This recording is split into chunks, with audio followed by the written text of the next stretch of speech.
교회력에 따른 PPT 매일 말씀 묵상 2021년 4월 29일 목요일입니다. 오늘의 말씀 아모스 8장 1에서 7절, 사도행전 8장 1 하반절에서 8절입니다. 오늘의 말씀 첫 번째 본문 아모스 8장입니다.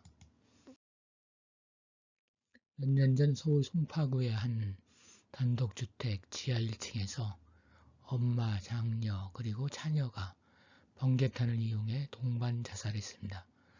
생활고로 추정되었습니다. 현장에는 현금 70만 원이 든 봉투, 집세와 공과금이 밀려 죄송하다는 내용의 메모도 함께 발견됐습니다. 아모스는 이스라엘 선민이 심판받는 5가지의 환상을 보았습니다. 그것들은 메뚜기 재앙, 가뭄, 다림줄 환상입니다. 그리고 오늘 말씀은 넷째 환상으로서 여름과일 한 광주리입니다. 5째 환상은 성전의 붕괴와 민족 전멸 환상입니다. 여름과일 한 광주리 환상은 이스라엘의 심판이 막바지에 이르렀다는 것입니다. 그 까닭은 이스라엘 전체에 퍼진 총체적인 악 때문입니다.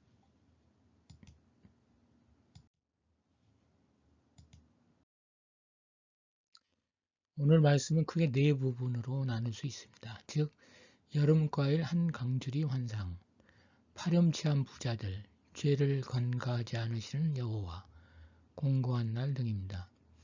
주 여호와께서 아모스야 내가 무엇을 보느냐 하고 물으십니다. 아모스가 여름과일 한 광주리니이다 하매 여호와께서 아모스에게 이르시되 내 백성 이스라엘의 끝이 이르렀은즉 내가 다시는 그를 용서하지 아니하리니 라고 하십니다. 과일이 온전히 익은 상태로 방치되면 상할 수밖에 없어 더 이상 보존할 수 없는 것처럼 이스라엘의 죄악이 쌓일 대로 쌓여 이제 그 심판이 행해진다는 것입니다. 여름과일은 팔레스타인 땅에서 보통 9, 10월에 수확하는 과일을 말합니다. 과일을 오래 두면 썩습니다. 썩는다는 것은 유기물이 부패 세균에 의하여 분해됨으로써 원래 성질을 잃어 나쁜 냄새가 나고 형체가 뭉개지는 상태가 되는 것입니다. 이스라엘이 심판을 받는 날, 즉 그들이 아수르의 공격을 받아 무너지는 그날에는 기쁨과 소망의 노래가 있어야 할 곳인 성전이나 궁궐이 슬픔과 고통의 탄성으로 가득하게 될 것입니다. 그때의 형편이 어떻게 처참할 것인가에 대해서는 시체가 많아서 사람이 잠잠히 그 시체들을 내어버리리라. 주 여호와의 말씀이라는 말씀에 잘 나타나 있습니다. 이것은 바로 하나님의 뜻을 청종치 않는 죄로 인한 징벌, 사랑과 평화와 정의의 실천이 결여된 신앙, 내용 없는 형식적 신앙, 이런 신앙으로 자만하는 그릇된 신앙 때문에 내리는 하나님의 징벌인 것입니다. 이스라엘은 하나님의 선택과 언약의 은총을 입은 백성으로서 하나님께 더욱 감사로 충성해야 하는 의무를 갖고 있습니다. 그러나 그들은 하나님의 뜻에 순종하지 않았고 따라서 징벌을 당하게 된 것입니다. 하나님은 이스라엘의 죄를 구체적으로 열거하며 질타하십니다. 심판받을 자들은 가난한 자를 삼키며 땅에 힘없는 자를 망하게 하려는 자들입니다. 가난한 자는 경제적으로 가난한 자를 말합니다. 힘없는 자는 경제적인 것만 아니라 남에게 억눌리며 짓밟히는 천한 계급을 말하는 것입니다.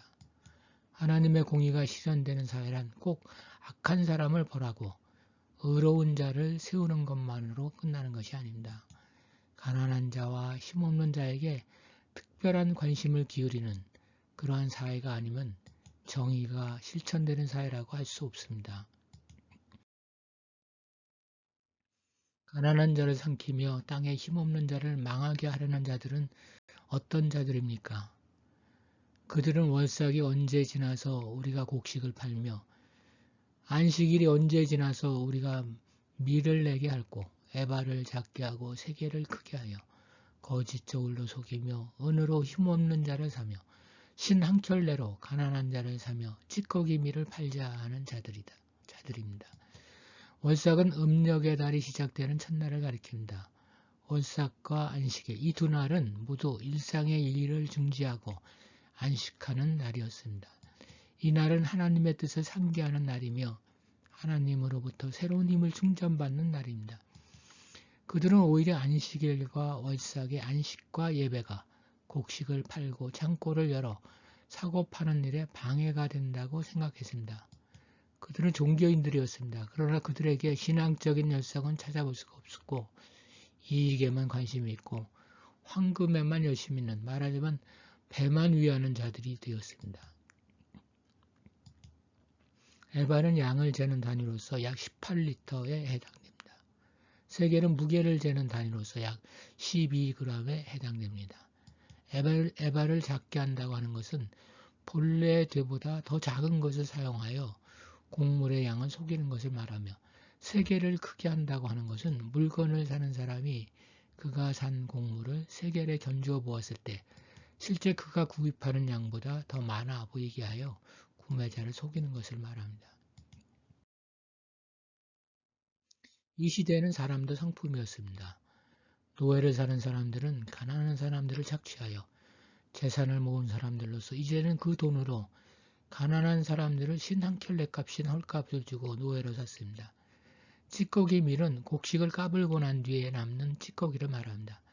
그것들은 짐승의 양식이나 되어야 하는 것들입니다. 그런데 그러한 측정이들을 밀에 섞어 팔아 넘김으로써 더 많은 이득을 보자는 것입니다. 이들이 이러한 찌꺼기 밀을 곤경과 궁핍 가운데 있어 어쩌지 못하는 가난한 사람들에게 팔아버리자고 합니다. 이것은 인간 존엄성을 무시하는 행위이며 돈만 벌 수 있다면 아무것도 개의치 않는 비인도적인 상행위이며 물질 만능주의의 소산인 것입니다. 이스라엘의 이와 같은 범죄에 대해 하나님은 심판을 맹세하십니다. 하나님은 이스라엘이 행한 일들 중 그 어느 것도 절대 잊지 않으리라고 말씀하십니다. 하나님은 이걸 맹세하십니다. 여기에서 야곱의 영광을 두고 맹세하신다는 말은 시편 47편 4절에 따르면 이스라엘 땅을 가리킵니다. 따라서 사람들이 맹세할 때 가장 소중한 소유물을 두고 맹세하듯이 하나님이 이스라엘 백성에게 준 그들의 가장 소중한 땅을 두고 맹세하셨다고 이해할 수 있습니다.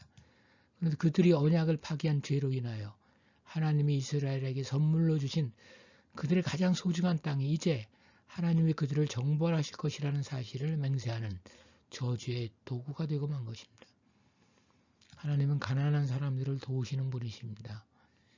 이들에게 행악을 저지른 것은 하나님을 거역하는 것입니다.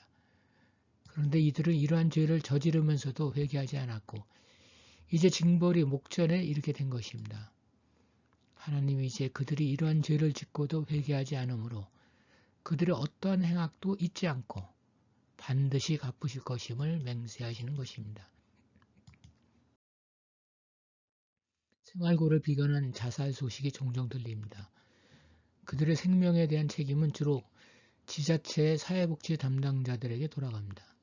교회에 대해서 책임을 묻지는 않았지만 교회도 일정 부분 책임을 느껴야 할 것입니다. 신앙이 있든 없든 소중한 생명이기 때문입니다. 이런 차원에서 무료급식을 제공하는 교회들은 훌륭합니다. 모든 교회들이 그런 봉사를 했으면 좋겠습니다. 적어도 우리 교회가 있는 곳에서는 밥을 굶는 사람이 없어야 합니다. 오늘의 말씀 두 번째 본문 사도행전 8장입니다. 예수님께서 제자들에게 예루살렘과 유대와 사마리아와 땅끝까지 이르러 내 증인이 되리라고 한 말씀을 따를 때가 되었음에도 제자들은 예루살렘에 머물러 있었습니다. 당시 예루살렘에는 예수를 믿는 사람이 많았기 때문에 복음 전파를 위해 구태여 멀리 나갈 필요를 느끼지 못한 것 같습니다. 한편 구약의 선상에서 볼 때 사도들은 이방인들이 그들에게 나아올 것으로 기대하였습니다. 이와 같은 상황에서 스데반이 순교를 하였습니다. 스데반의 순교를 계기로 유대인들은 그리스도의 추종자들을 점점 더 핍박하였습니다. 1절 하반절에 그날에라는 용어가 함축하는 것은 스데반의 순교가 그리스도를 따르던 사람들에 대한 심한 핍박을 하도록 자극했다는 것을 알려줍니다. 스데반을 돌로 치는 그 같은 공개적 핍박은 이때까지 주저하고 있었던 다른 그룹들을 자극하여 예루살렘에 있는 교회를 핍박하도록 만들었을 것입니다. 사울은 이러한 핍박을 확산시키는데 앞장선 주요 인물이었습니다. 예루살렘에서 평안하게 신앙생활을 하던 그리스도인들은 핍박이 시작되면서 이제 유대와 사마리아 지역으로 피신해야 했습니다. 하나님은 그리스도인들의 유대와 사마리아 등에 대한 자발적인 전도를 기다리지 않고 핍박이란 수단을 통해서 할 수 없이 흩어지게 만듦으로써 복음이 전파되도록 인도하셨습니다. 신자들에게 불어닥친 이 어려움은 결과적으로 복음이 널리 전파되어 교회가 성장하는 기회가 될 것입니다. 이 같은 박해가 있어서 신자들은 예루살렘에서 온 유대와 사마리아로 피신했습니다. 이스라엘은 크게 세 지역으로 구분됩니다. 북쪽의 갈릴리, 중간의 사마리아, 남쪽의 유대입니다. 사마리아는 분열왕국 시대 즉 주전 722년 아수르에 의해 정복되기 전 북왕국 이스라엘의 수도였습니다. 아수르와의 전쟁으로 많은 사람이 포로로 잡혀갔고 가장 가난한 자들만을 그 땅에 남겨두었습니다. 그리고 외국인을 이주시킴으로써 서로 상혼하여 혼혈이 되었는데 이 혼혈 쪽이 사마리아인입니다. 그런 까닭에 사마리아인들은 남왕국 유대에 있는 유대인들에게 멸시를 받았습니다. 많은 유대인들은 사마리아인들이 혈통적으로 순수하지 못하며 종교적으로도 열등하다고 간주했습니다. 그러나 그들 역시 이스라엘의 하나님께 예배하고 모세의 율법을 지키며 메시아적 인물의 도래를 기대하고 있었습니다. 이 사마리아에 빌립이 복음을 전파하기 위해 내려갔습니다. 빌립은 사도가 아닙니다. 그는 예루살렘 교회의 헬라파 7 지도자 중 한 사람입니다. 빌립 사역의 효과가 여기서 강조되고 있습니다. 이는 무리가 모여들어 빌립의 표적을 보았기 때문입니다. 이 기적은 메시지와 메신저의 신빙성을 입증하였으며 구경꾼들의 주의를 끌었습니다. 따라서 그곳에 모인 무리는 빌립의 말을 일심으로 들었습니다. 더러운 귀신들이 크게 소리를 지르며 나갔습니다. 귀신들이 크게 소리 질렀다는 말은 그들이 자신보다 더 힘센 존재를 만나자 격분했음을 보여줍니다. 그러나 그들은 더 높은 권위에 순종할 수밖에 없었습니다. 사람들에게서 귀신을 쫓아내는 것 외에도 빌립은 많은 중풍병자와 안진뱅이를 고쳐주었습니다. 그의 치유와 메시지로 인해 그 성에는 큰 기쁨이 있었습니다.